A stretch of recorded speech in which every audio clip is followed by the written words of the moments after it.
Hello ചെങ്ങന്മാരെന്ന് നമ്മുടെ ചങ്ങായിൻ്റെ കല്യാണമാണ്. അതുമാത്രമല്ല ചിതറി കിടക്കുന്ന നമ്മുടെ ഫ്രണ്ട്സിൻ്റെ ഒരുമിച്ച് കൂടലും കൂടെയാണ്.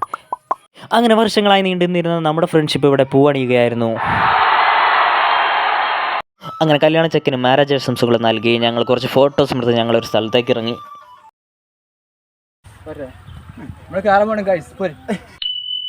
ഞങ്ങൾ ഇന്ന് ഉള്ളത് നമ്മളെ നരിമടയിലാണ്. ഇത് നമ്മുടെ സ്വന്തം നാടാണിത്. സ്വന്തം നാടായതുകൊണ്ട് തന്നെ നെരിനെ കാണാൻ വഴിവെട്ടിയവരെയാണ് നമ്മുടെ അബ്ദുറഹ്മാൻ.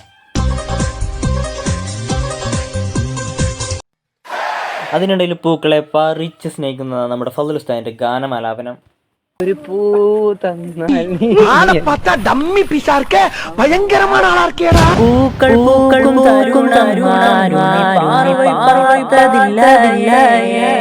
ഇത്രയും കഷ്ടപ്പെട്ട് മുകളിലെത്തിയിട്ട് നെരിനെ കാണാത്ത സങ്കടത്തിലാണ് ആബിദ്. അങ്ങനെ നെരിനെ കാണാത്തതുകൊണ്ട് പല തർക്കങ്ങളും അവിടെ ഉടലെടുത്തു. അങ്ങനെ തർക്കം അതിക്രമിച്ചപ്പോൾ കുട്ടിയൻ പറഞ്ഞു ഇവിടുത്തെ നാട്ടുകാരോട് ഞാനൊന്ന് ചോദിച്ചു നോക്കൂടെയെന്ന്. അങ്ങനെ നാട്ടുകാരോട് ചോദിച്ചപ്പോൾ ആൾ പറഞ്ഞു ഇവിടെ നെരി പോയിട്ട് ഒരു കരിയില്ല കുട്ടികളോ.